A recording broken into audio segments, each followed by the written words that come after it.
Roll me a story.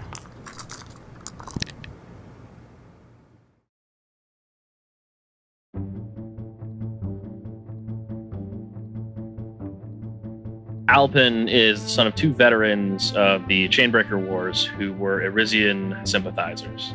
They supported Alpin with an early education and by teaching him to fend for himself into his adolescence. The world Alpin was born into was a messy one. Iris has declared itself a separate nation from Rose, and repeatedly now won and defended its sovereignty. The wars have stopped, and the dust is settling, but now Iris finds itself in a new position. Figure out what it means to be a fledgling but fully formed sovereign nation state in peacetime. Many disagree with how to proceed as a nation. There are some that wish to take the old Rosian ways and mold them into something better, make Iris what Rose should have been, instill the concept of nobility and high culture into a new nation and make it a paragon of law and order and nobility. Others have posited that one should reject Rosian tradition, given that it led to the fascism and warmongering that led to the Chainbreaker Wars in the first place. Iris had existed as a penal colony for long enough that children had been born amongst the prisoner populace, and for those children to have had their own children now. A new culture had already started to take shape. Why not embrace such a departure from a newly liberated and free nation? Amongst all of this disagreement, Iris is split into three main factions: the tribes, the houses, and the spacers. The tribes have been ever-shifting, but have resisted outside influence and controlled the wider territories outside of Iris's main cities.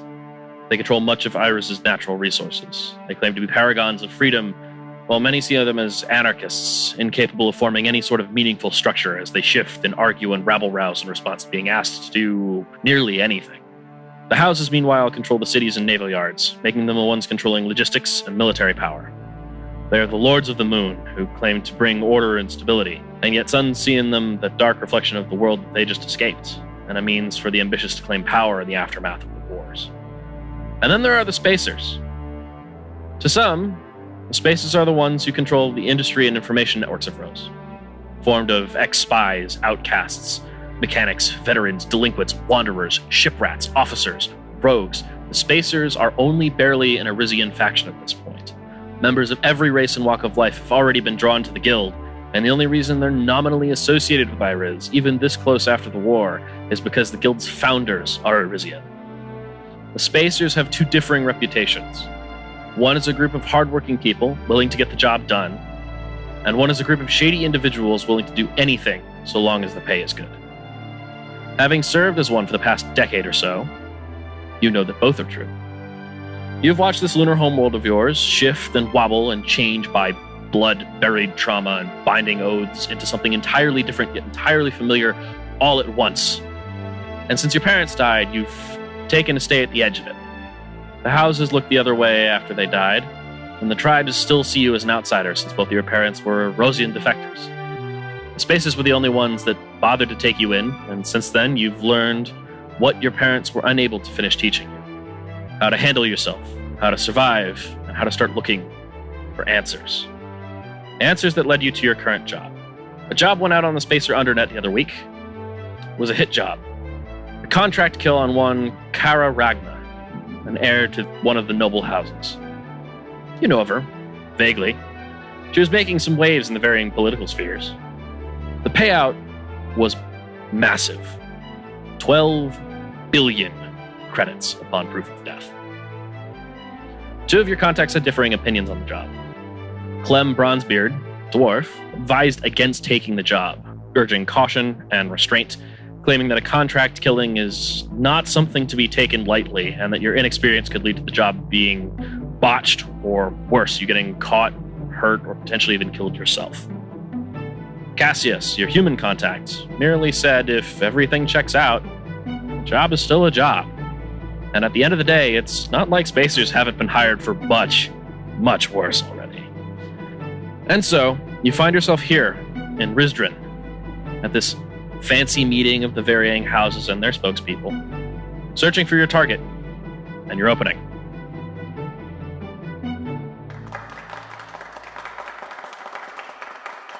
The banquet itself is what you'd expect from a meeting at the houses.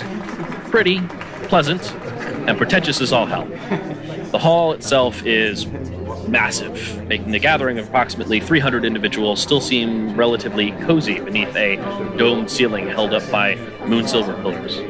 Everyone is dressed in their Arisian best with some form of fancy formal wear over the now standard Arisian envirosuits necessary to survive in most places on this moon. It's the one constant in this place. The varying nobles are chatting to each other, all blissfully ignoring the string quartet in the corner of the room playing for them. You can spot someone from most of the houses here as you try to blend in with the crowd.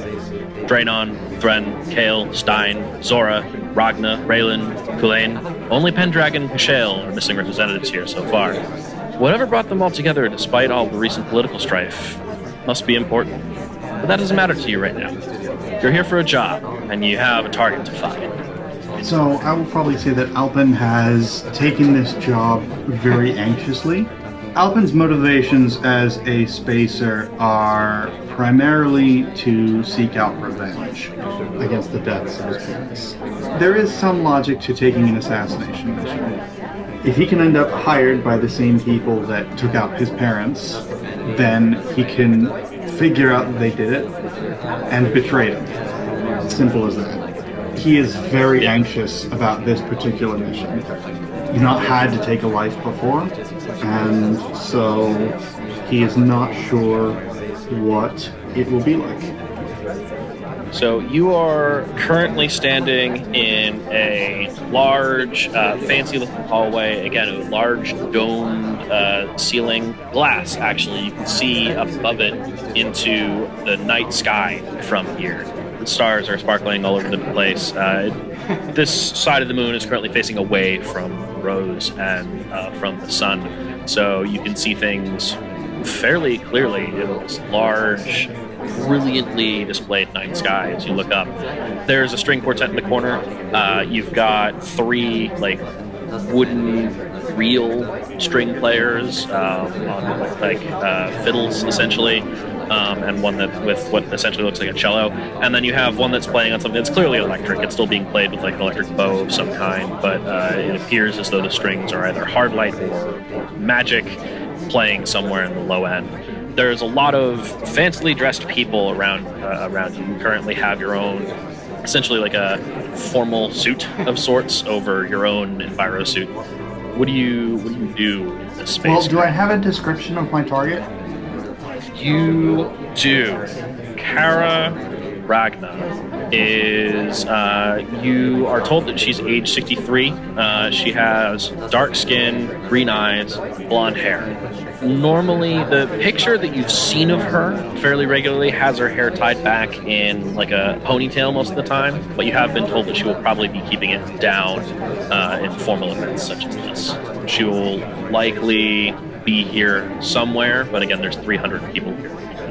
You need to scan the crowd pretty intensely in order to find her. Okay. Yeah, Alpin is standing off to the side very awkwardly, and he is trying to observe the crowd. I don't know if he'd resort to the one spell he knows yet. He's just trying to see if he can see her from here. Should I roll for that? Yes, give me a perception roll. And perception is going is to be... well, you just roll a d20. This is going to be trying to beat a target of 9. Okay. Anything task with you right now. That is a 13. Okay. As you scan the crowd, you start to be able to piece together how people have kind of broken off in a couple different spaces, and the crowd starts to shift a little bit, and amongst all of that shifting, as people begin to break off and talk to each other again, you catch a glimpse of a couple individuals towards maybe the back of the crowd and a couple in the center that could be your mark. You'd likely need to weave your way over there in order to get a proper identification. It's a rather large space, but you're pretty sure that you have an idea as to where she might be. You just can't get over. Yeah, okay. Yeah, I'm gonna head in that direction. Try to get closer without being noticed, if I can. Okay. Roll me again, basically a blend in. roll. This one is going to be just I want to make this one a difficulty 6. Difficulty 6. Okay. Sorry, a difficulty 2. So you're trying to beat a 6. That's a 15. Okay. You make your way through the crowd, and as you get closer, you can spot her. You recognize her, but not the person that she's talking to. She is currently wearing a white dress, gown of some sort. It gets a bit complicated when dealing with Irizian high fashion right now, given that much of it is based around the envirosuit. But you can see essentially her envirosuit comes down to her hands, where the fingers are left open, but there's like a white kind of flowing dress coming down after it, down to her ankles essentially, and she's wearing essentially a set of shoes that act as high heels, again despite the fact that she's wearing her envirosuit. She has a pendant around her neck, a moon silver chain, and a symbol that you don't fully recognize, but there is a gem set in the middle of it. And you more or less gather this is likely something to do with the house that she is a part of. She's speaking to a tall man that carries himself very rigidly, pale skin, brown short-cut hair. As he turns at one point to take a drink from one of the servers nearby, you notice that he's got a set of bars and stars on the rest of where his envirosuit is. And you realize that this is an important military man. All right. Upon seeing Kara, Alpin is less firm about his mission at this point. He sort of takes a minute to steel himself. It's notable that he's more anxious looking at Kara and has not seemed to notice the military officer, or doesn't acknowledge to himself that he notices the military officer. Gotcha. As you get closer, you weave your way through the crowd. I'm not trying to get too close, just close enough to tail. Okay. In which case, you say you're trying to get close to tail her. Space this big.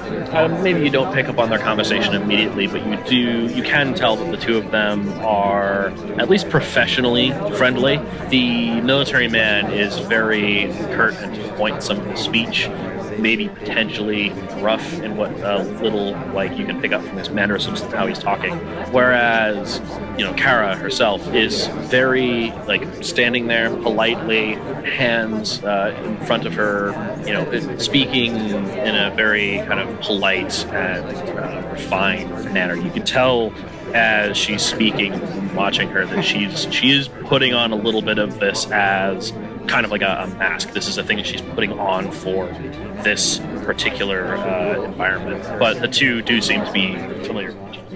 As you kind of keep an eye on her, there's a point where the string quartet in the corner stops playing for a minute, and when they pick up in about 10 or so seconds during the silence, give me a roll real quick. Okay. I'll tell you what the difficulty is. Yeah. That is a 16. Okay.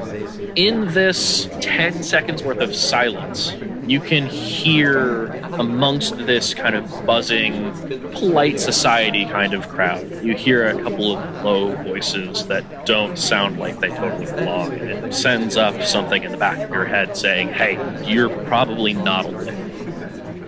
Not alone as in, like, how do you mean? You recall that the massive payout on this job means that there now might be more than just you in this crowd looking to go after this one. Oh, great. Competition. Amongst this, right, the string quartet picks back up with a livelier tune rather than just something as background music. And this is the point where many of the folks kind of clear out from the center and move out towards some of the side tables as a couple other groups get together to start dancing, essentially, in that usual prim and proper ballroom type thing. They break off into pairs and start doing the thing where they step around in kind of a circle very slowly as it means dancing. And again, the person that Kara is speaking with just immediately offers her his hand. They take maybe not immediate center stage, but they're closer to the center of this as the crowd kind of clears out. Do you fall back a bit with the rest of the crowd, or do you try and find a dance partner to pair up with in order to kind of keep your cover? Okay, so Alpin's current plan is to try and wait until she is alone or steps away into a side room or something in order to try to get her in private first. So he's going to back away from this incident, from the dancing. Never mind the fact that, the thought of trying to dance here is the concept of trying to find a dance partner right here is making him a little bit more anxious. Gotcha. Okay, so as you kind of pull back a little bit, you can now see most of the people in the room. Now they're all kind of around the edges of this room as things play.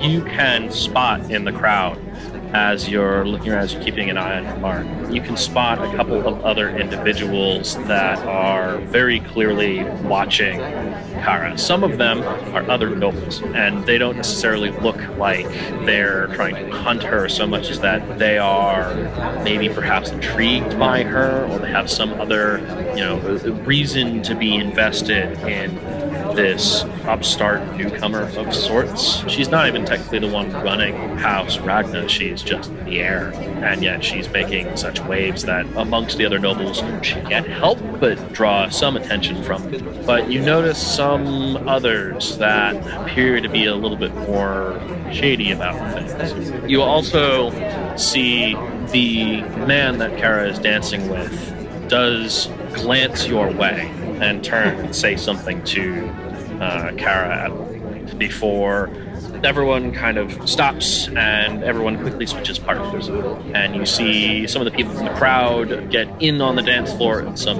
way. Kara is now dancing with a new, much less descript, mostly just a fancy suit individual. He's got some tan skin. He's lankier, though. He's significantly shorter than the previous man, but not necessarily short himself. And he has a very smarmy look on his face. Kara's very obviously steals her expression as he begins talking to her. You see that some of the people that you suspect might not be here for good purposes, you suspect some of your competition, have now entered the dance floor at this point. Do you attempt to get on the dance floor to get closer to Kara, or are you going to continue to hold back? Is there a party itinerary or something that I would have been given for this? Do I know how long this dance is going to last? You suspect that this is going to be a thing that's going to happen on and off throughout the event. These usually last about half an hour in between most full dance. I almost said playlists, and that's not correct.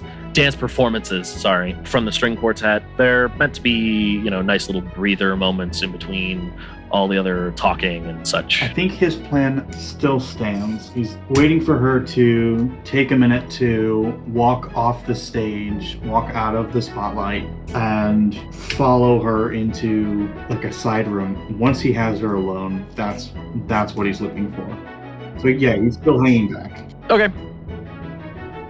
Gotcha. As everyone continues to dance and you continue to stand there in the corner, a figure walks up and stands next to you, arms crossed, and stares into the crowd.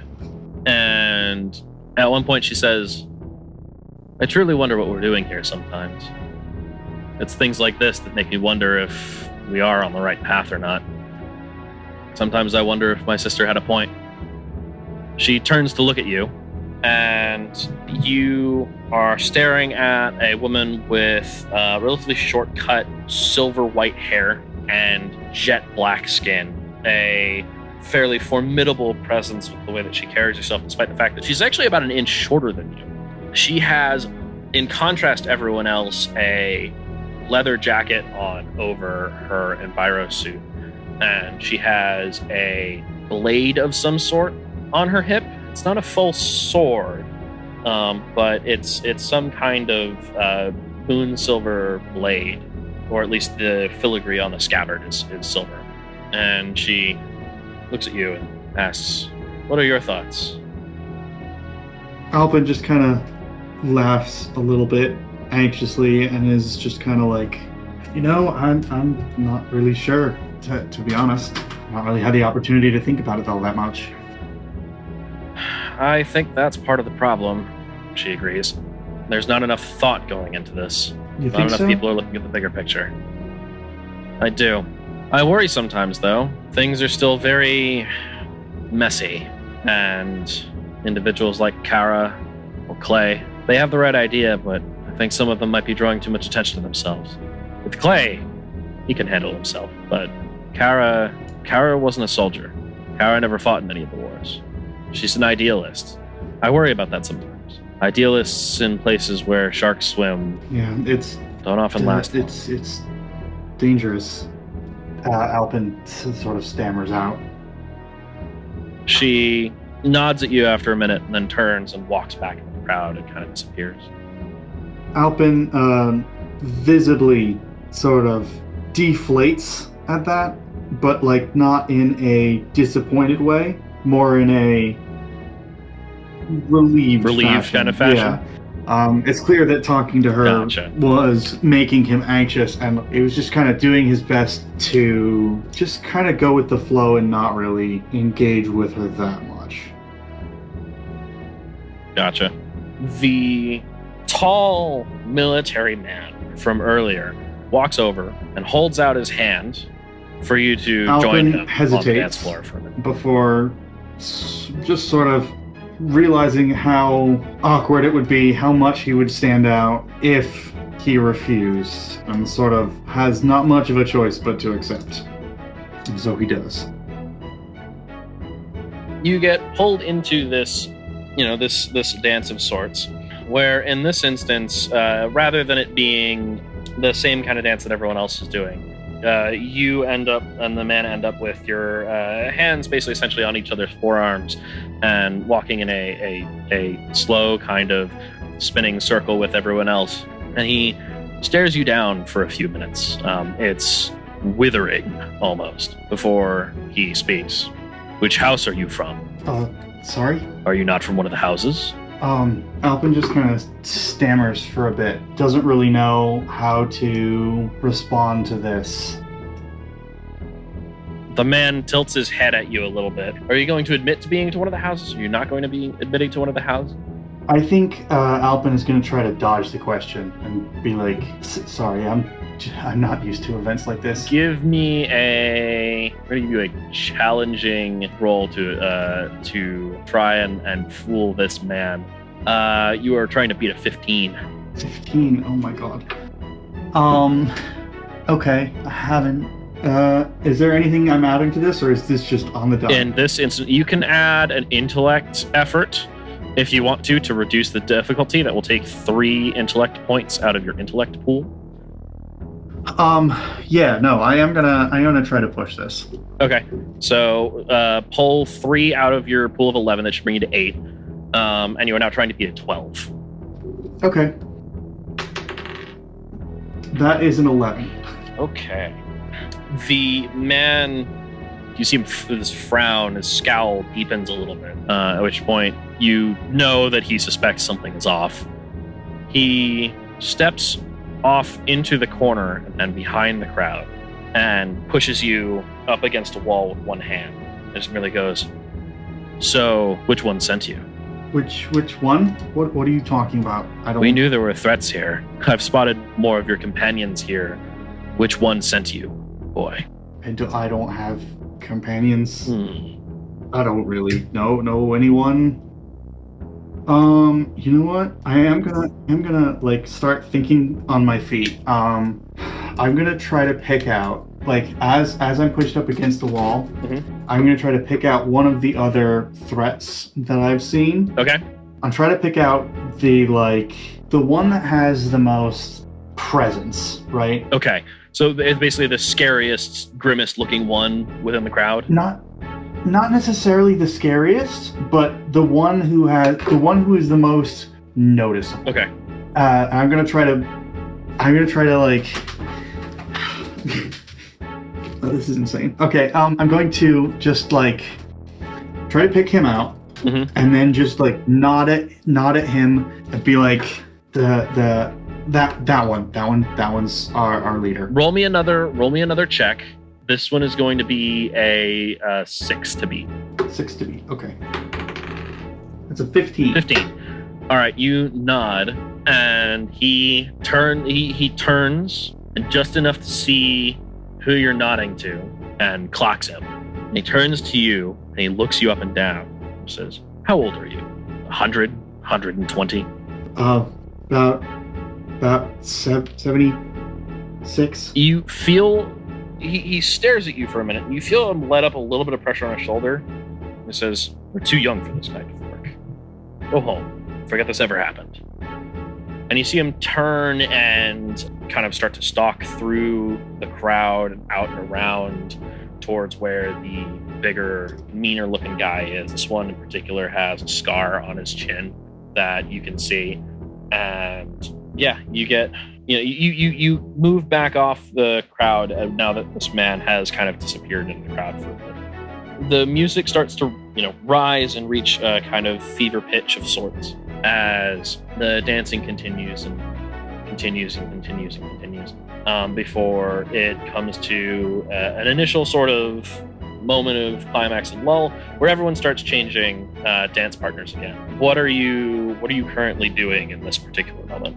In the chaos, how was I able to keep tabs on Kara?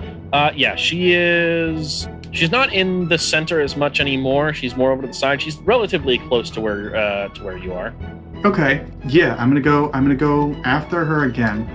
Do I notice if she looks like she's starting to get tired? She looks weary, certainly. Not necessarily tired, but like you can detect amongst the beneath the front that she's put up that she is looking significantly like she's looking somewhat anxious, right? Like something is coming and she knows it. Now, when you say you go after her, she's currently changing dance partners.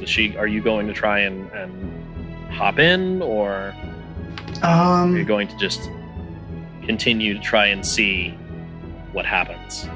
I'm gonna pop in. I'm gonna go. He takes a deep breath and steels himself, and then he tries to pop in to dance with her. See if he can't. Okay. Sort of claim this last dance with her, noting that she is starting to get tired. Claim the last dance with her, and then he'll be able to sort of then tail her off to a private room where she goes to recuperate and rest. All right. You step in and hold out your hand, and she almost seems to see you coming because she just seamlessly takes it, and you join in as the music starts to go again. And as you dance, she looks at you and stares at you wordlessly for a minute. Or she says, "You're not from one of the houses, are you?" No. Yeah, I can see it in the way you carry yourself. You were sent here to kill me, weren't you? What? No. She takes a deep breath and then smiles kind of sadly. I understand that some of the forces at work here are going to make sure that they get their pound of flesh. If it has to be done, all I ask is that you make it quick. Yeah, okay. I don't know what you're talking about, though. She just wanted to go to a party. I know that I don't really belong here. He is bluffing super hard right now. As you kind of try and stammer out a response, you hear shouting and yelling as the one with the scar gets thrown into the center of the dance floor, and the military man storms over top of him and looks down at this guy and picks him up by the throat and just lifts him and goes, "You thought you would stay behind in the shadows and that we wouldn't catch you? You thought we didn't know that you were coming?" Kara turns and says, "Clay, what is the meaning of this?" The one with the scar, the mercenary, kind of scrambles at the man's hand. He gets lifted off the ground, trying to choke out and gasp for air. At this point, 4 other individuals near the edge of the crowd, and 2 in front that you can see in front of you behind Kara, all draw weapons of some sort, and everyone kind of screams as a fight breaks out. Do me a favor, and we're rolling an initiative. Give me a roll. Oh, fun. That is a 10. Okay, you still go first. Yeah, okay. A reminder, in Cypher, combat works slightly differently. You get 1 action per round. This is true of the enemies, this is true of you. So you can move, and that's your action for the round. Or you can attack, and that's your action for the round. You use a skill, that's your action for the round. Things are going to cycle very quickly. Okay, yeah. Alpin is going to... He is currently dancing with Kara. Mm-hmm. So I'm going to assume that works similarly to, like, grapple rules. He's going to try to, like, pull Kara off to the side, out of the way of the other gunman, and try to, like, just make sure they can't get to her. Make sure they can't get to her. Try to shove her into, like, a side room or something. Okay. A side room isn't going to be possible because that's going to be a very long distance. This is Not from here, but like there's a very towards the side room. At the very it's least. a very big room, but you do get a decent amount of distance away from. You're still close enough to the edge of the crowd that you can actually pull her in towards the crowd, and you get a little bit of cover. Put bodies in between them and us. Yeah, Clay is moving. His action is to let go of the dude that he's currently choking, and he draws a pistol and turns and fires at one of the attackers on the dance floor and tags him pretty good. It is Kara's turn. Kara is going to actually turn and drag you along now, another wild. It is time for the other NPCs to go. We've got 2 gunmen and the other ones have knives. So the ones with knives are going to start to close in. They're not on top of you yet, but it probably will be next round. The 2 gunmen are going to attempt to shoot at you. Roll me 2 speed defense rolls. You are currently in cover, right. So you're going to add +3 to whatever you roll. +3 to whatever I roll. As grim as this is, there are enough bodies around you that a clear shot might not hit you. It might hit someone else. So I currently am trained in speed defense as well. So. Okay, so that means you add, in this instance, +6. Okay, so I'm rolling 2 speed defense. That is a 15 and a 12 on the die. So yeah, okay. That's going to come out to... They miss. Yeah, you manage to essentially duck and cover, and they... the bullets whiz off into... unfortunately, you do hear someone else cry out as everyone kind of screams and starts to scatter at this point. So two other people probably got tagged in your place, but you currently are still standing. You see the woman from earlier, the halfling, with the jet black skin and green eyes and silver hair, steps forward and draws her blade and steps past you, taking up a defensive stance, and just goes, "Get her to safety." It is now your turn again. Yeah, okay. I'm gonna start by sort of surveying the area to get an idea of like where I need to go and how far. Okay. Give me a roll for that. This is gonna be a difficulty 12 roll. See what you can see initially. 17. Okay. At this point, you're pretty close to where your planned escape route was. So you, in probably about 2 rounds worth of movement, you'd be able to make it there. That said, with everyone scattering, you are going to be pretty exposed quite soon. It might not be a bad idea to return some fire. You do have your pistol on you. Can I talk as a free action in this game? Yeah, I count talking in this instance as a free action. Alpin's just going to point towards the exit point that he was looking at and just go that way. Okay. And she notices that at this point he like kind of stiffens up a little bit, not in an anxious way, but in like it is game time. Gotcha. Kind of way. Okay, Kara's going to continue to drag you along in that towards that doorway. And you're going to have one of the knife men is going to step off and go to attack Clay and fails miserably. One steps into a cage with Zoya and fails to actually do anything meaningful.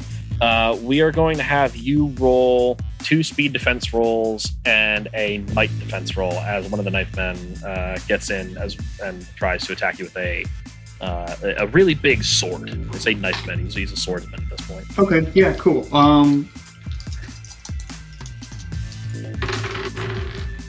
So on the speed defense rolls, I rolled a 13 and a 4, and I rolled a 13 on the might. Okay, so you do take 4 points of physical damage. Those come out of your pools. That would probably come out of your might pool at this point. Minus, I don't believe you have any armor on, so that is 4 points of damage. The other 2 you successfully saved from. Okay, so he probably gets tagged in the shoulder, like a non-vital area. Or something. No, you get tagged, but I mean you are wearing an enviro suit. It already immediately is starting to like clamp up to try and isolate the wound a little bit. Clay tries to fire off another shot, can't get a bead on it. And you see the half-leg lady. This dude rushes her with a knife, right? And she sidesteps and just casually slices his hand off. Oh shit! And it just screams. He's not doing so hot, but he is also not dead. It is now your round. Your turn again. Yeah, no, I'm going for the door. All right. I'm not shooting back. He probably does not want to even let on that he still has a weapon on him yet. Okay. He's just booking it for the door. Fair enough. Okay, between that and between Kara pulling you along, the two of you managed to make it to the doorway. Okay. And then you've got 2 more gunmen shooting at you. I need 2 speed defense rolls, and the knife guy is going to manage to move up to follow you, but can't attack you yet. Okay. That is a 15 and an 18, plus the 6s, yeah. Okay. The bullets, like, you manage to duck behind cover, and one of the bullets ricochets off the front of the doorway, and another one hits and spatters off the wall,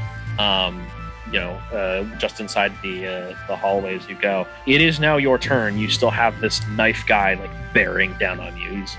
He's chasing you pretty closely behind. So this is a doorway, this is not a door. No. In this instance, no. There's not a door connected to this. There is a door further down at the end of this hallway that you could close, but this in particular is a doorway. Okay, yeah. So things are pretty panicked. Is there a way for me to, like, I'm still holding on to Kara. Can I sort of draw my gun, but still, like, keeping it away from my body so that she doesn't see that I have a gun? And take a shot at the guy? That you can attempt that. I'll let you still get the shot off, so you'll still need to roll for the attack, but I will also need you to roll for the ability to pull that from where you have it tucked away, like in your jacket. I will let you apply speed effort to either action if you want. But okay. You're gonna be going up against DC 15 on that on the check to conceal. Yeah. I will not push that. Actually, okay. I'm deliberately not pushing it. So here's the roll for the stealth. 12.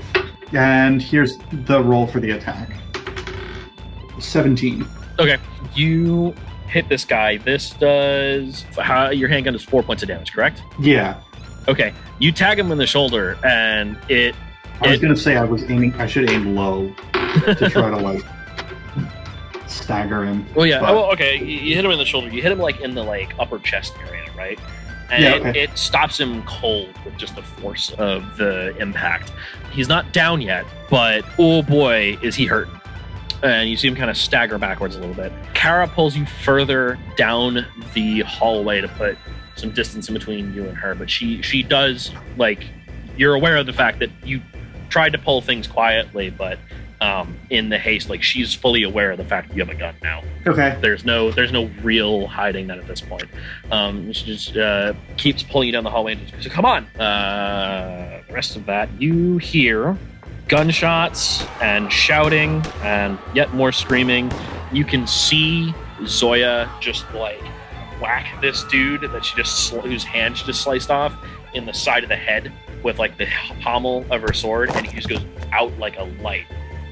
This knife guy is going to just stare at you and basically turn and book it. There are still other guys you can see coming in through the doorway to try and get to you.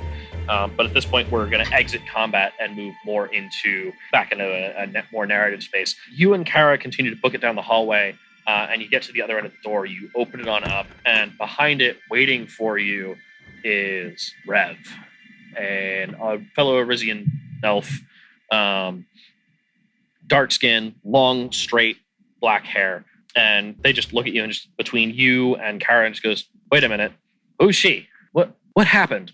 Why is there all this yelling?" There was someone pulled a gun, and they just sigh heavily and you just go, "Okay, God damn it! All right, come on, let's get you out of here." You keep running, and you kind of start to weave through the streets eventually before you end up out of the main section of this kind of fancier district into the slums of Rizdren. So wait, these guys are people that I work with? This is Rev.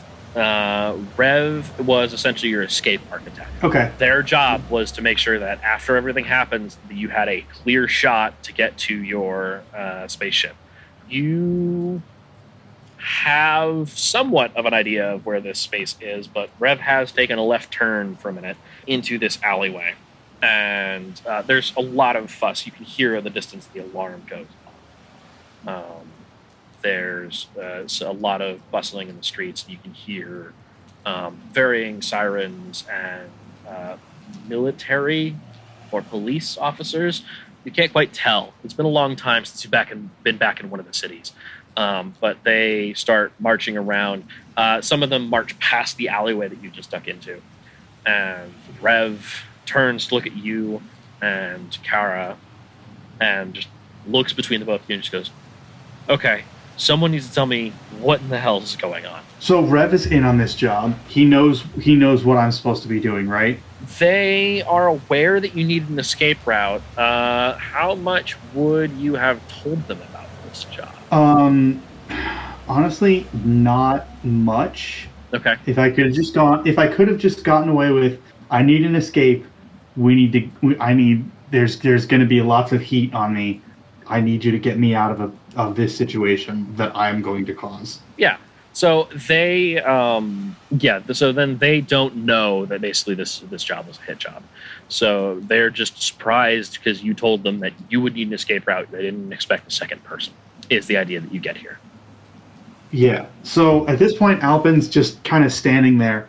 His hands are shaking. He's holding the gun and realizing that at this point, we're out of the fire. He could just do it right now. And so he raises the gun and points it at Kara.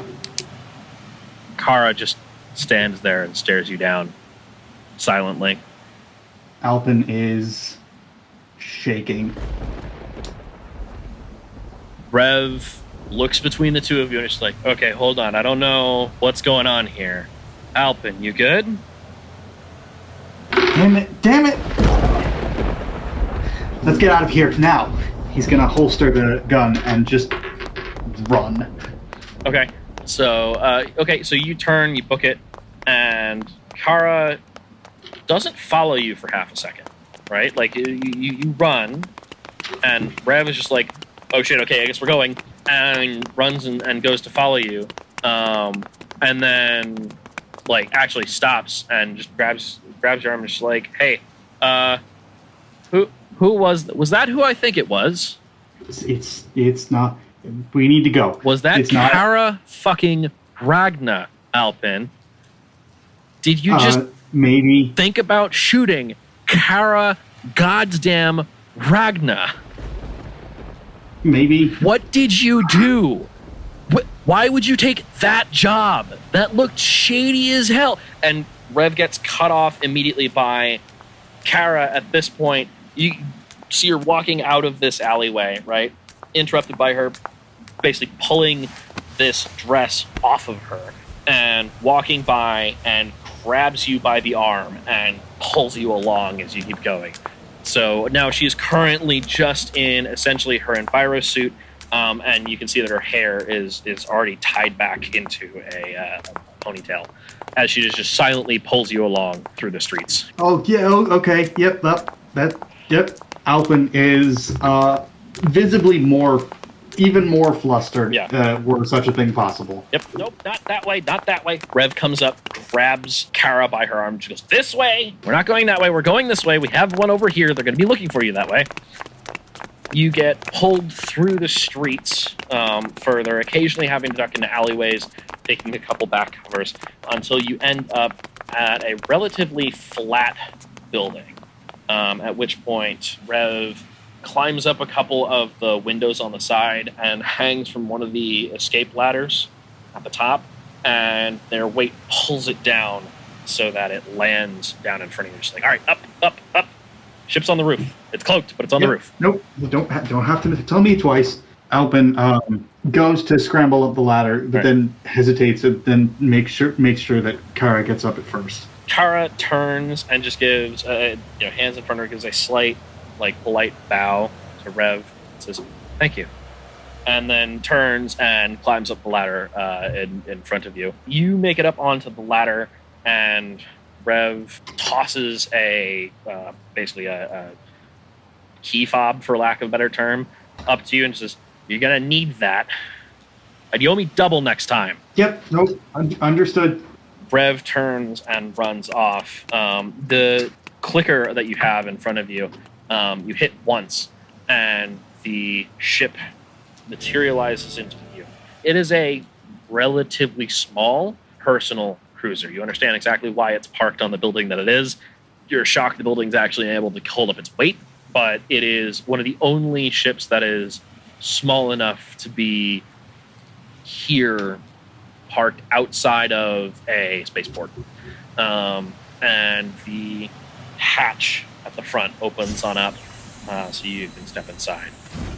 Alpin is going to make sure that Kara gets in and is in the ship before he gets in himself. Okay. Kara, at this point, is starting to notice a theme, which is essentially you letting her go first. So when you don't immediately get onto the ship, she just marches right on in and lets you kind of close the door behind you. She turns, once you get in there, and immediately basically turns left over towards where the cockpit is, and sits down at the pilot seat and boots the ship up and taps a few things in order to get things up in the air, and then stares at the navigation system, and you see a moment of just, oh, I didn't think about that, across her face. She turns and looks at you and says, I need to be able to plug some coordinates into this. Help, please. Please? Yep. Helping. And Alpin goes over to the controls. Where are we going?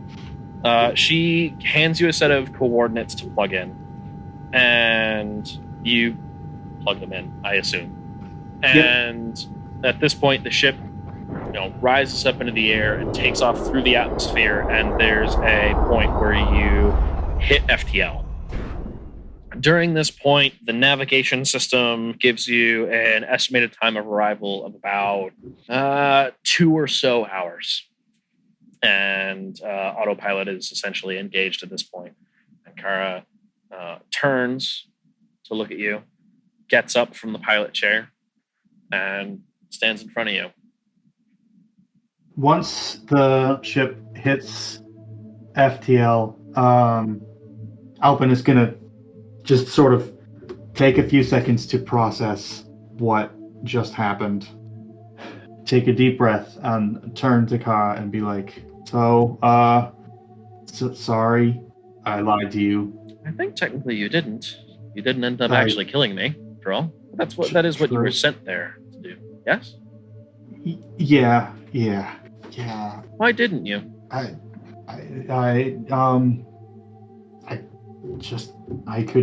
couldn't do it. I see. I'm like the world's worst at this. The actual worst. Don't think there would be many that would say that willingness to kill someone is a weakness. You're certainly not opposed to violence. You know how to use a gun. You were not hesitant in shooting that one assailant as we were escaping. Yeah. Who, if you don't mind me asking, hired you? I don't know. Don't know. I got the job through anonymous channels. I suspected as much. I have a proposal for you. What's that? You seem like a good person and you can handle yourself. And my life has currently come under threat. I am in need of a bodyguard, and I don't think I will be able to stay on Nyriz for much longer. I will likely need to either be changing my position consistently or potentially head out of the system for a while. And you want me to defend you? If you're willing, you'll be paid. How do you know you can trust me? Was just pointing a gun at your head like 10 minutes ago, so... Because you didn't pull the trigger. Call it gut instinct. Oh, okay. If you say so. We will need to find out who is threatening my life and how to stop them. How much did they offer to pay you? It was, a lot of money. A lot of money. Millions? No, not millions. More than that. Like a lot more. Very few that can throw that kind of money at this. I desperately hope someone isn't trying to restart the Chainbreaker Wars. It's been barely a century since we managed to end them. I think both Iris and Rose are finally tired of conflict. All I think everyone wants now is peace. Well, we'll have to do some digging. And at that, she kind of perks up a little bit and walks into the back of the ship. And out of the cockpit and into kind of the main lounge-ish area of this sort of ship. This is the sort of ship that could be lived in, theoretically. You've got crew quarters with, a bathroom and a bed and all the relevant stuff in there in a relatively compact-ish space. You've got a lounge. You've got essentially 2 sets of guest quarters. And among that, you've also got a thing down to the engineering side of things in the very, very back of the ship to dealing with engines and the FTL drive and things like that. So she walks into this lounge, looks around, clocks what is very obviously your room, and looks instead at one of the 2 guest rooms and just steps in and looks around. Goes, I guess this will do.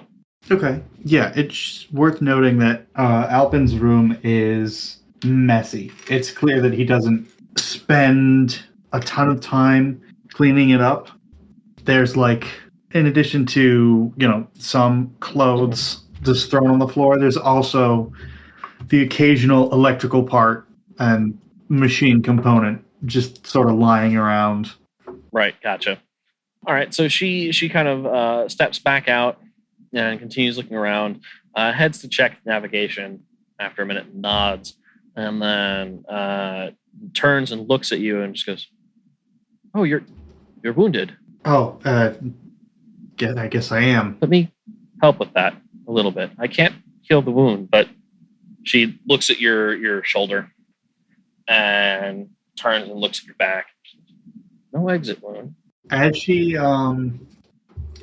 sort of closes in on him, he flinches and just sort of tenses up. She holds up both of her hands, right, to show that she's not going to do anything to you. She just is looking, right?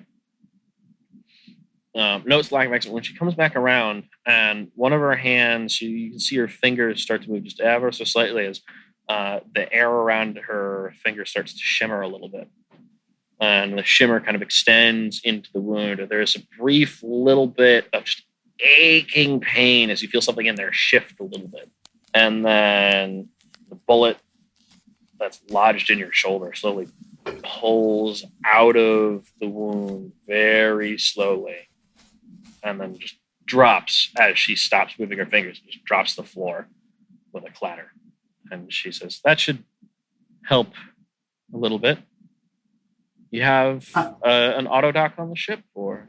Ow. Sorry.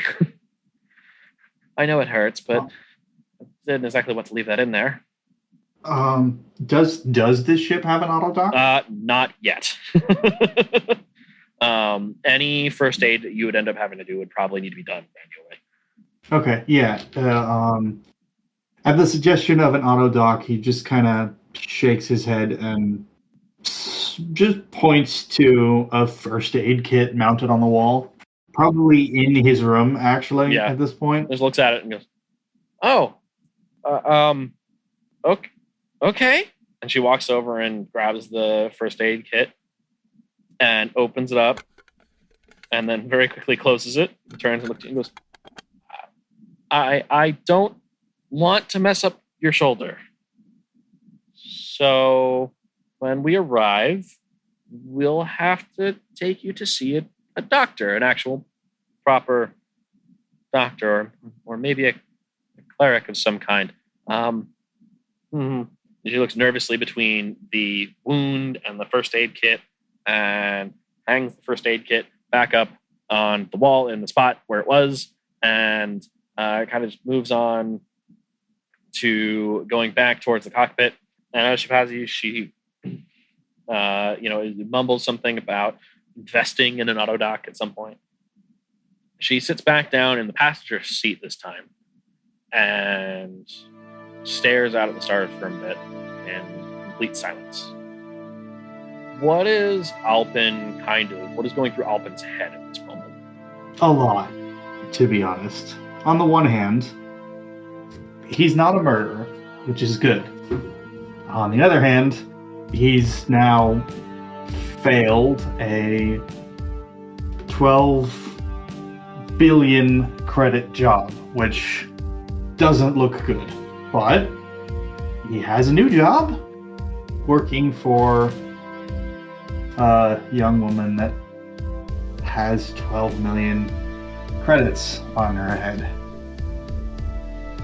And through it all, there is the anxiety of just existing and now sharing this space with this woman who is effectively a complete stranger at this point. You stare into the cockpit at this enigma of an individual. He is staring at her. Yeah.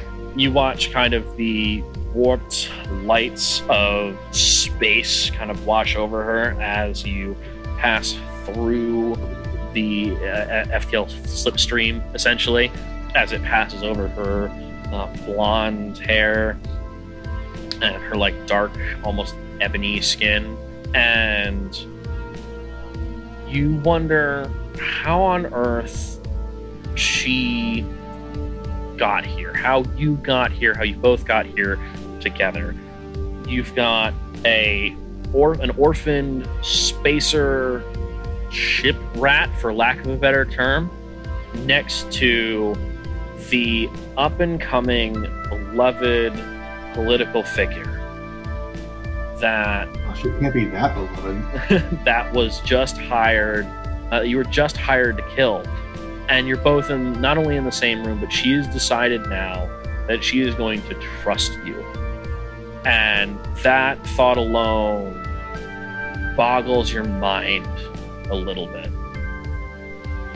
She turns back to look at you, and for a minute, what feels like an eternity, you notice her look at you with abject, almost curiosity, rather than that wary suspicion she'd had on her face pretty much the entire gala event.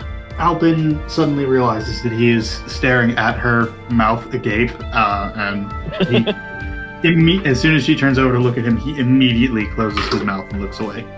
She smirks at this, almost playfully, and then she asks, "What's your name?" I'm Alpin Endrit. Alpin. It's nice to meet you, Alpin. Nice to meet you too. How long have you been with the Spacers? Long time. It's been a long time. Did you fight in any of the wars? No wars for me. The idea of what is considered long and not long is still confusing to me. Yeah. On one hand, I've already outlived my father. Tell me about it. On the other hand, my mother still treats me like a child. Yeah. Time is a very tricky thing. Yeah. Do you have any parents? I'm sorry, I didn't mean to... At this point, Alpin is going to, just kind of clam up a little bit. Hold his arms close to his body uncomfortably, and just kind of do his best to avoid the question. Even in his posture, he is, physically turning away from this question. Yeah. Kara clocks immediately and she's like, I understand, I'm sorry. I didn't mean to bring up painful memories. Well, at least we have something we can commiserate over. But I'd rather we not get started on a working relationship built around trauma. Come, sit. And she gestures at the pilot chair. It is your ship, after all. Alpin hesitates. It takes him a solid 3-4 seconds to react to her asking him to sit, but he does eventually come over and sit with her. Okay. She puts her hands on her knees and says, "So, our first goal is to find out who is trying to get everyone to kill me. And your job is to make sure that they don't." Okay. I'm also going to see if we can hire an investigator of some kind. Maybe. Unless you'd be good at that sort of thing. I don't know, actually. What is your skill set? You said you've been with the Spacers for a long time. What did you tend to do with them? I track things down sometimes. I've been, I've mostly taken jobs involved in, there's a lot of finding lost shit. Oh, okay. Early on, and that can help us quite a lot. Much, actually. I can't do much. Well, don't sell yourself too short. You managed to get me out of that event alive. I'm fast. Fast, right? Okay. That's fast. We can work with. Maybe we should look for an information broker or something. I will have to see what we can find when we land. We are headed to a station well outside of Rosian space. We're going to be inside of the limb space the next little bit. And there are a couple of friends on the station. At least I hope they're still there. It's been a number of years since I've talked with many of them. We need to put together at least an idea of what we're going to be able to start looking at. Should I set up the red string corkboard? Oh, Alpin's light attempt, pitiful attempt at humor. She actually, her face actually lights up a little bit. She's like, perhaps, actually, I have a feeling we won't be able to just find out who it is that hired you and the others. This might involve backroom deals and things like that. Ooh, we might actually get to set one of those up. Yes. Okay, so we need to order Oh. a corkboard when we get to the station, and some string, Yeah, I and don't some pins, actually and have one of those. That is then kind of a we'll joke. make one. Oh boy. And she gets up and heads over to the lounge for a minute. You see her look around a little bit, and she just looks at one of the walls, and then nods, and then comes back and sits back down. And Spence looking at you. She's like, "Okay, so the first thing we need to do is we need to get you some better tools for being a bodyguard, because right now you are you're trying to blend in like an assassin." And we need to make sure that you're just a little bit more well prepared. Do you know magic, perchance? Or are you a mage? I know a spell. Okay.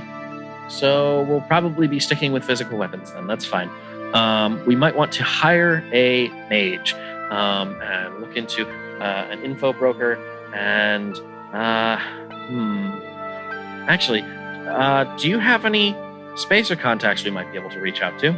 Well, okay, yes, but it's probably unwise to trust, many of them at this point in time, given that he sort of gestures in the vague direction of where they just took off from. Yeah, gestures back at the planet that's a few light years behind them now.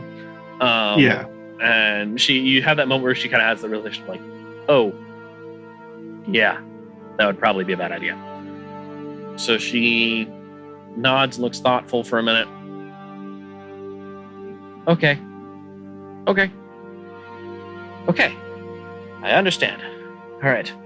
Well, we'll be working together now, so I should probably go and get settled in my new quarters on this ship, and we will try and see what we can find when we dock at the new station, and then we'll have to begin unraveling whatever this big conspiracy is.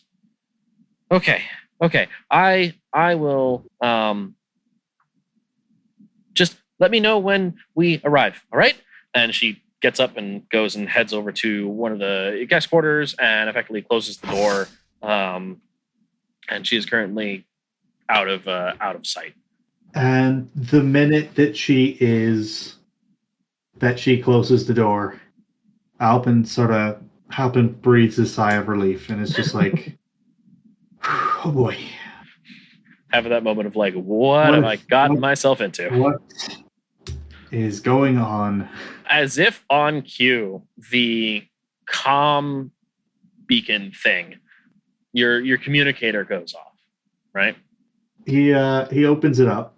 It is Cassius, the human. Okay. He's the one who suggested that I take the job? He is. Or he's the one who warned me against taking the job? Cassian is the one that essentially said that a job is a job, right? Cassius is human nobility. Oh boy. He's about 26 years old, pale skin, raven dark hair, brown eyes. Every single time you've seen him, every single time you've communicated with him over the past 3 years, he has always been impeccably dressed, perfectly tailored suit with a suit jacket or a blazer of some kind over top, a signet ring with his family crest on it. He is a member of the Michaelis Hegemony's aristocracy. Okay. He is a man that has employed both you and a couple of other spacers on some fairly sneaky jobs. He's someone maybe not to have like a very direct means of getting what he wants done. He is usually one of those that is trying to go through back alleyways. And this communicator, when you open your communicator and you see him standing there, he looks at you concerned and he just says, I heard you were at the gala, Kara Ragnar. Alpin is just going to blink a few times and be like, yes? Who did you hear that from? Well, You did ask about the job that involved assassinating her there, but some of the smart cams out of Rizdran telling a bit of a different story. You see him tap something just below screen, and an image goes up, which shows you fleeing through the streets with Rev and Kara in tow, coming out of this, big hall, this big fancy building, like just booking it down the space. And he closes and says, I need to know, professionally, if you're currently tied up in a separate job for Miss Ragnar. What's it to you? Well, you've been a fairly consistent operative of mine. If you're currently employed by someone else, I would like to know so that I might be able to plan my operations around your current unavailability. Put it that way. Yeah, I'm not taking new jobs. Understood. Okay, just wanted to check in. Did you get shot? You see him squint. Fine. It's fine. Don't worry about it. It's fine. Okay. He's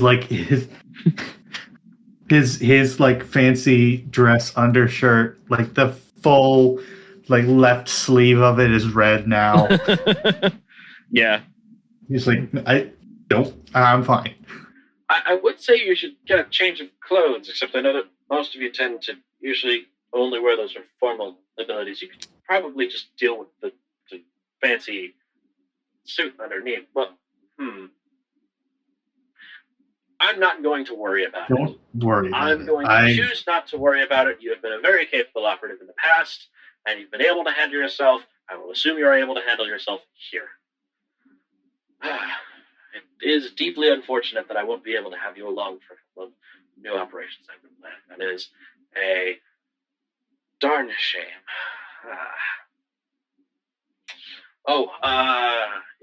Have you told Clem yet? Remind me who Clem is? Clem is your another contact. He is your dwarven contact with spacers that you've also taken jobs with. Clem is an information broker, actually. Okay. That occasionally works with the spacers. He is one of your less consistent contacts in the sense that he's not around as often, but he is perhaps, at least on the surface, less immediately shady. He tends to be fairly direct and blunt in what he wants and what he thinks. He was the one that warned you against taking the job, thinking the job was a bad idea. Okay, yeah. Told Clem what? That I got shot? No. But you're been dealing with that on my own, actually. Fair enough, but Clem should also be made aware that you're indisposed, no? Well, you know what? Probably. Take some downtime first. It seems like you have a lot on your plate all of a sudden. Yeah, that's one way of putting it. Is there anything I could send along to assist? Nope. I got it covered. Thanks. Very well. If you do need anything, you have my transponder code. Give me a ring. I'll see what I can do. Like I said, you're one of my better operatives. I'd much rather not have you go and dying on me. Don't worry. I was not planning on doing that anytime soon. Very well. Be careful, by the way. I know I did say that if everything checks out, a job is a job, but the word on the street about that job, now that it's gone south, is that there's more to it than one might have thought initially. I worry now that mayhaps I spoke too soon. That said, this is mostly just rumors, but do keep your ear to the ground. There is much worry to be had about taking things on that don't get you stabbed in the back right now, and unfortunately I have a feeling this will only heighten paranoia surrounding such things, so do be careful. When worse comes to worse,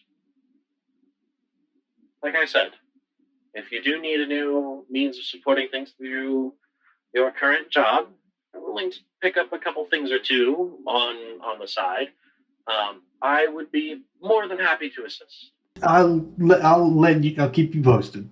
That's all I can ask. Take care, Alpin. And he closes communications through your communicator. You continue the rest of the ride. At this point, you basically have about an extra hour to yourself before you arrive on the station. Yeah. What would you be doing during this hour? So yeah, as soon as he gets off the horn with Cassius, he's gonna call up Clem. You are met with the face of a hardened, bearded dwarf. Lots of wrinkles in his face partially from being a kind of a resting scowl on his face at all times, partially also from the fact that he's clearly an old, ancient dwarf, and also because dwarves tend to have a kind of rough and tumble look to them most of the time when they're ones that used to work as craftsmen, as Clem at one point clearly did. Is a light brown beard and hair color. His beard is well trimmed. He's got a blue eyes, very striking, stern-looking figure. Meets the comms, and he just goes, "What did you do?" Hey, Clem. Yeah, you were right. Yeah, I told you, didn't I? Yeah. Well, please at least tell me that you got either a hit in or something. Well, you should see the other guy. Because if you got competitors and took you out on the job, then you should at least be fine. But well, he notices the wound in your shoulder, and says, "All right, you took a slug. You got plausible deniability, I think." Yeah. About that. So, what did you do, kid? Well, I'll tell you what I didn't do. I didn't do the job. So that's the good news for you. Okay. Bad news, or maybe not bad news. I'll let you be the judge of that. I don't care if you didn't kill the lady, so long as you got a good reason for doing it. Is that she's in the other room right now. Oh, God, no. You realize what that's going to do to your reputation as a spacer kid, right? Well, no.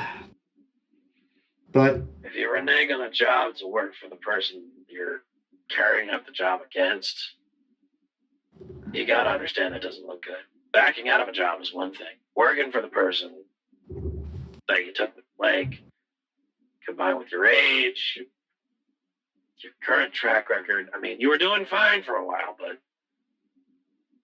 this isn't going to look good. Yeah, I don't care too much about that right now. Hey, look, I'm not going to be able to take jobs for a while. It's an ongoing rolling thing, I assume. Yeah, I figured that was the next thing that was going to come out of your mouth. All right, well, it's a good thing I didn't have anything in the pipeline for you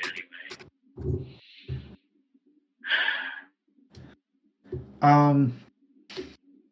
Shit, kid. I wonder, actually, if you might be able to help me with something. Okay, what are you thinking? Well, we're looking at trying to figure out who maybe is behind this job. Everyone has been. There's not been too much out there to go by, but... Yeah, that's what I was worried about. All right, look, tell you what. Normally I don't do this sort of shit for free, but I can look into a couple things, see what chatter's out there, see what info's out there. Because I owe you one after the last job you did for me. You really went above and beyond on that one. So, yeah. I'll see what I can find, and I'll get back to you as soon as I have anything. I can't promise anything, I can't promise much. These people are very good at hiding their tracks, but I'll see what leads I can give you. Thanks. That's much appreciated, actually. All right.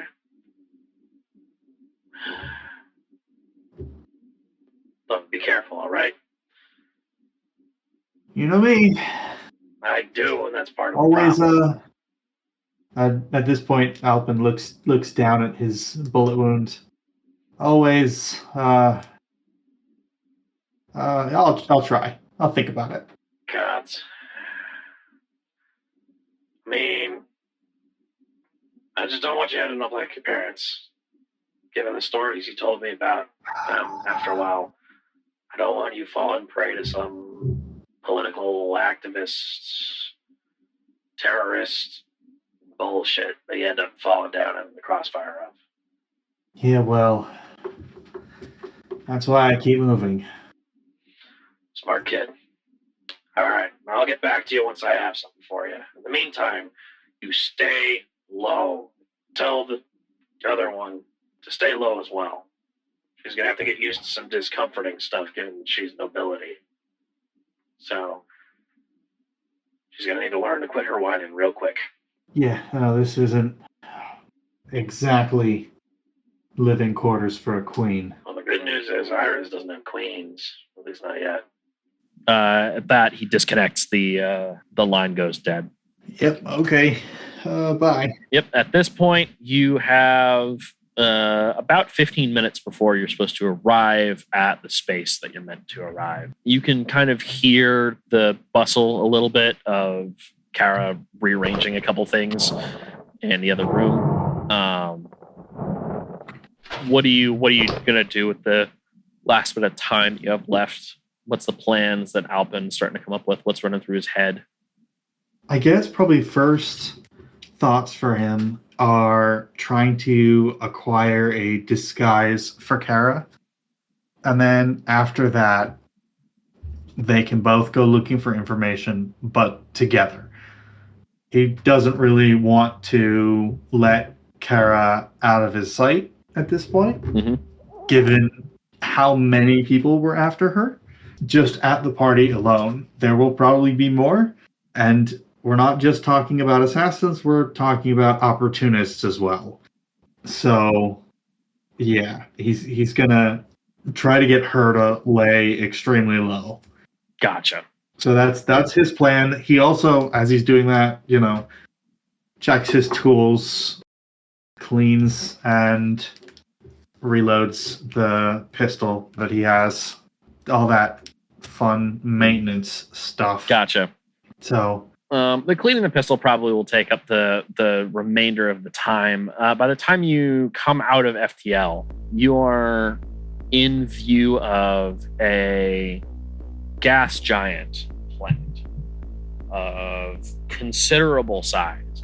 It is blue mostly, and around it are a set of ice rings, and within the ice rings you spot 4 different stations, one of which, the biggest one, is coming up bigger and bigger in your front like I would say windshield, except it's space.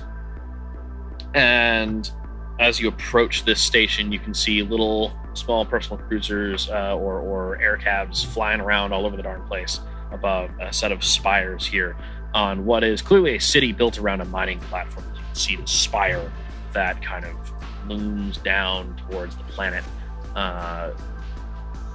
shooting out from underneath where this platform is. And you, at this point, you probably go, I assume, and let Kara know that you're arriving. Yeah, I'll let Kara. I'm gonna just kind of knock on the door of Kara's room and be like, "Hey." The door opens up, and she is staring at you. We arrived. We'll be here in just 5 or so minutes. You're sure this place is like low down, right? I wouldn't necessarily call it maybe the safest place, but nobody, I think, will know who we are other than the people I trust. Right. Priorities. Number one, he looks down at his shoulder for a second, sighs. Number one, doctor. Then, immediately, as soon as I'm patched up, I am taking you to get a disguise. She blinks and tilts her head a little bit. And she goes, I wouldn't have thought about that. Okay, disguise. Then we can figure out the rest from there. Those are my two priorities. Okay. We're going to be meeting one of my contacts after this, so we will try and go for that for now. Oh, but we're getting ready to land. And she steps outside and closes the door to her room, and she kind of brushes the dust off of her and suit a little bit, looks around a little bit, realizes she's still wearing her heels, right, and then kicks them off. And you see her kind of roll back and forth between the balls of her feet and her heels for a minute, just to roll out her feet a little bit. And you slowly pull in and dock at the edge of this station at some point. And she turns and looks at you and goes, all right, well, let's be on our way. Quick. We should get you patched up as soon as possible. Yep. Stay close. Of course. You both step down onto the ramp. You follow her as she heads through into this much more kind of run down side of things. This is very much more your speed. This is the sort of space that you're used to living in. Space docks, right? The space where the dock workers live, where the less fortunate end up shoved into the slums of varying space settlements scattered throughout the current galactic commonality. In this case, though, the thing you're not used to is just how many humans are around. You are much more used to operating in elven spaces. In this instance, you see maybe a couple of elves, but the vast majority of the people here are human, or at least have some level of human heritage. You can spot in a couple places the half-elves by their rounded off but still slightly pointed ears in some places, and that point where they go from not quite being as angular in their facial features, but they're also not quite as human. There's some slightly off middle space. As you follow Kara through this section of the station, she brings you to this small little shop that is just essentially what looks like a bandage as a logo, and that's it. No words, no nothing. Inside one of these rundown sort of streets. And she steps inside, and the woman at the front desk looks up at her. She's probably in about her 50s. She's got wavy hair, cut about shoulder length, a pair of glasses on. And she looks up and she goes, oh my goodness, Kara? Kara smiles and walks forward. The two hug for a minute. And she goes, oh my god, I haven't seen you in 10 years? Kara says, yes, hi, hello. I'm sorry, I haven't been able to be back out to visit due to recent work. I have a friend over here who is injured. I was wondering if you could help get him some treatment. The woman gets up and comes around the desk to have a look at you. I mean, it is. She doesn't need to look that hard. Alpin is very clearly shot, wounded. Yeah. She looks the wound, right? But she also looks the rest of you over. There's a couple points where she does the thing where she just goes open and lowers your chin so she can look inside your mouth. You go, and all that. She walks back behind the desk and goes, yeah, the doctor is in. You know where his room is, right? Head on in. Kara gives a polite bow and says, come on. We're going to take you to meet Dr. V. Okay, Alpin follows her. You open up into a door with into a room. This is very clearly a sanitation room in this instance. It is all very white, contrast to everything outside. It is a white room. Everything looks impeccably cleaned. There's an examination table over in one corner. There is what looks like potentially a surgery table over in the corner with a set of tools. Over by a set of cabinets with things. Everything is impeccably laid out, squared away, and clean. And inside is a human man, also about in his 50s, very pale skin, graying black, like salt and pepper beard, black hair that's graying at the roots, cut fairly short, but still able to be slicked back in what you consider to basically be your typical doctor's outfit, minus the stethoscope, and instead holding what's basically, you can tell is a scanner, a medical scanner, in his right hand. And he is holding on to a file of some kind and reading it. He looks up as you come in and just goes, "Oh, Kara. Hello. It's been years." And he just clocks you. Oh, I see.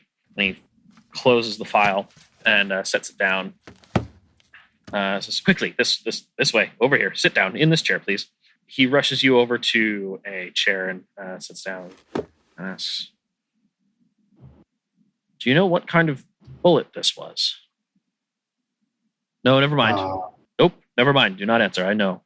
Painful one. He smirks at your sense of humor. He turns to Kara and says, I will be able to patch him up. Go wash up in the other room, dear." Kara nods, bows, turns, leaves the room.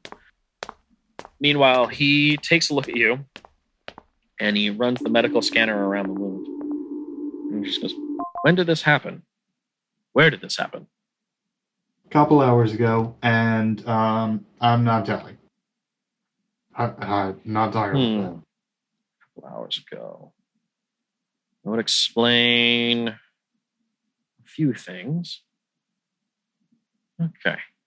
I could patch this up with magic, but given how clammy you're being about how this happened, I'm going to assume you want to have less attention drawn to the wound. Yes? I would appreciate that, yes. Give me just a minute here. He walks over and grabs a scalpel and a set of those. I don't know what they're called, but the thing that you use to thread the needle, one of those curved needles in order to do sutures, right, on a wound. Yeah. And some suture thread. And he walks over. "Do me a favor. Don't squirm too much. This will hurt." He takes the scalpel and he cuts off a few bits of the ragged edge of the wound in a couple spots. Yep. And then I'm going to have you take one strength point of damage from this. Okay. So the doctor tells you to exit out the back, and you both exit out the back into this alleyway. And Kara just goes, "Quick, this way. All right. And you end up running further through the streets. Says, "I know a man that settled here after the war, or after the Third War at least, and he should be able to help us. He knows my mother. If we're being hunted, he'll be able to help us. I know he will." Okay, I'll trust your judgment on this one. She leads you through the alleyways to a door at an apartment complex, or at least as close as you can get to an apartment complex in like the slums of a spaceport, right? Yeah. It's one of those things where you've got a whole bunch of small living spaces stacked together inside of a building that's probably about 5 or 6 stories tall. She buzzes in to a specific one, and there's no answer. About 15 seconds pass, she buzzes in again. And still no answer. Turns to look at you and is visibly worried. Something's gone wrong. I mean, This isn't good. could just be that they went out shopping. No, I told Dev we were coming. Ah, Turns and looks up. Dev? You don't hear anything. You don't hear any response. oh boy. After a minute, the front door unlocks with a loud thunk, and it swings open inwards. The barrel of a rifle comes out as an elf man steps into view. And he looks at you, and he looks at Kara. Neither of you are supposed to be here right now. Yep, nope, understood. We were just leaving. The spaceport. 2 hours. Make sure nobody follows you. Huh? He squints at you, closes the door, and a lock behind him. So, is that your friend, or... No. Right, we need to leave. I don't know I don't know who that was, but we are absolutely not going to be in the spaceport in 2 hours. But what? We don't know what happened to Dev. No, we need to meet him. Here's the thing, is that that's going to be an ambush. So, if it were an ambush, wouldn't they have just killed us now? Why not ambush us here at Dev's place? He is not Dev, but I have seen him before. Okay, so you do know him. I know of him. I don't know who he is. Okay, I'll follow your lead on this one. Alpin very carefully checks his pistol, makes sure it is loaded. Kara nods. She's okay, thank you. Okay. Spaceport. Should 2 probably get you a little bit more of a disguise than just, the hairdo. Right. Let's go do that now. Let's go shopping. She has that moment of oh, I'm gonna have to buy things. And you see her kind of freeze up at the moment of just shopping before you continue onwards, and she just falls in line behind you nervously. And we will end there for our first session.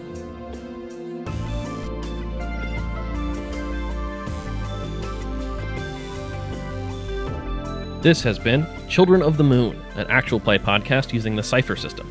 Alpin Endrit is played by Charles Payne, and the world and people around him are played by me, Liam Freivald. If you liked the show, please give it a review and share it with someone you think will also enjoy it. If you want to support the show, you can find the soundtrack available for purchase at backspinzx.bandcamp.com or on our Patreon along with our other behind-the-scenes content. Our socials are linked below if you want to join in on the conversation. Thank you very much for listening, and we'll see you next time.